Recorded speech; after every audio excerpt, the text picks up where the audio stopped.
रशीदी जी, ये बार बार आज हिंदू पक्ष की तरफ से एक बड़ा आरोप लगाया गया और कहा गया कि शिवलिंग के साथ छेड़छाड़ की गई है, उसका स्वरूप बदलने की कोशिश की गई और उसको लेकर एक याचिका लगाई गई और उसके सबूत भी मिले हैं, वीडियो और ऑडियो सबूत मिले।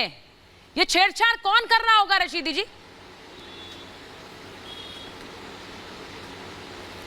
कोई छेड़छाड़ नहीं कर रहा है, सब झूठे सबूत हैं, झूठी गवाहियां हैं।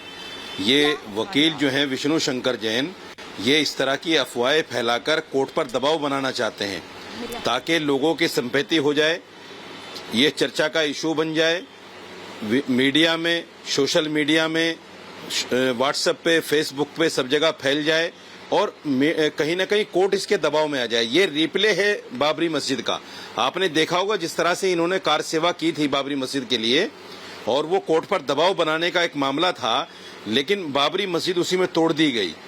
यही सब रिप्ले हो रहा है यहाँ ज्ञानवापी मस्जिद में भी। अरे भाई, जब मामला कोर्ट में है तो कोर्ट तय करेगा ना इसको। आप कौन होते हैं ये कहने वाले कि ये शिवलिंग है? जब तक कोर्ट तय ना कर दे, आप होते कौन है कहने वाले कि शिवलिंग है? मैं आपसे नहीं, ये ऑलरेडी वजू खाना है, इसमें फव्वारा है। ठीक है रशीदी जी, ये आपकी बात है, आपने कहा कि ये शिवलिंग नहीं है, आप ये कह रहे हैं, लेकिन फिर उसका स्वरूप बदलने की कोशिश जो हो रही थी, जो वो कह रहे हैं कि वीडियो सबूत है। मैं विष्णु जी से पूछ लेती हूँ, हमारे साथ जुड़ गए हैं, विष्णु जी को स्क्रीन पर लीजिए रशीदी जी के साथ। विष्णु जी, जरा मुझे बताइए, क्योंकि ये बड़ा आपने आज एक तरह का हड़कंप शुरू कर दिया जब आपने कहा कि शिवलिंग के साथ छेड़छाड़ की गई है, क्योंकि ये छेड़छाड़ शिवलिंग के साथ नहीं है, करोड़ों हिंदुओं की आस्था के साथ है। आप बताएंगे हमें कि आप किस तरफ इशारा कर रहे हैं, क्या कह रहे हैं?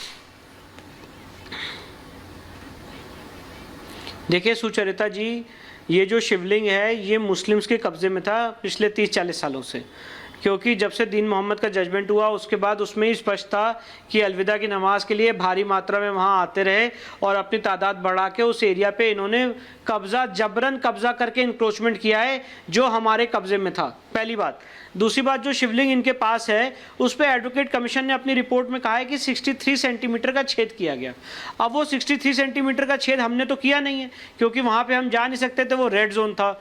ऑब्वियस सी बात है, वो 63 सेंटीमीटर का छेद इन लोगों ने किया है और उस शिवलिंग को फव्वारा दिखाने की कोशिश की गई है। अभी जो आप तस्वीरें चला रही हैं और इसमें जो पांच तरह का आपको वो दिख रहा है सीमेंट टाइप की चीज, इसके ऊपर इन्होंने एक चक्री फिक्स की थी और ये चक्री इस समय मस्जिद के स्टोर रूम में है और ये वहां से हटाने की कोशिश की जा रही थी। सीआरपीएफ ने इनको रोक दिया क्योंकि वो रेड जोन है, ना कोई सामान ले जा सकता है ना ला सकता है। वो स्टोर रूम में पड़ी हुई है और उसकी वीडियोग्राफी फोटोग्राफी भी हुई है, स्पष्ट रूप से हुई है। तो जब अभी ये मेंटेनेबिलिटी की बहस कर देंगे कायदे से और बता देंगे कि सूट मेंटेनेबल नहीं है और माननीय न्यायालय उस पर अपना निर्णय दे देगा, और अगर ईश्वर की कृपा रही और मेंटेनेबिलिटी का इशू हम माननीय न्यायालय के सामने जीतेंगे, तो उसके बाद ये जो चक्री वाला इशू है, जिसको ये फव्वारा कहते हैं, ये भी हम कोर्ट के सामने लाएंगे जब कमीशन की रिपोर्ट पर डिस्कस किया जाएगा। मैं आपसे सीधा सवाल कहना चाहता हूं कि किस तरह से शिवलिंग को फव्वारा दिखाने की कोशिश की जा रही है, यही पूछ रही थी आपसे। जाता उदाहरण है। और सुचरिता जी, मैं तो एक बहुत आम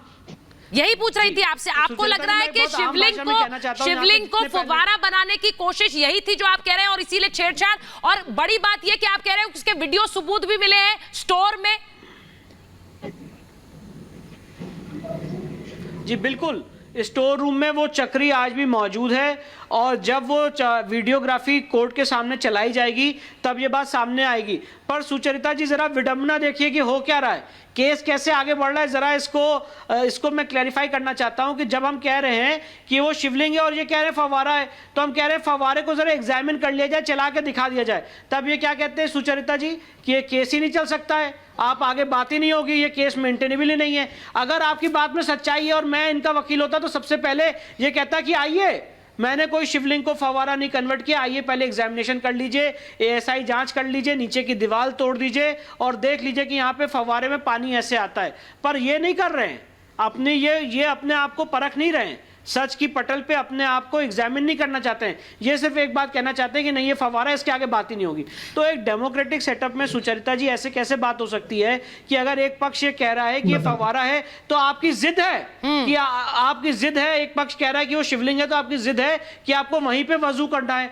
और सुप्रीम कोर्ट में इनके वकील ने सुप्रीम कोर्ट के पटल पे क्या कहा सुचरिता जी, कि हमें वजू करने दिया जाए।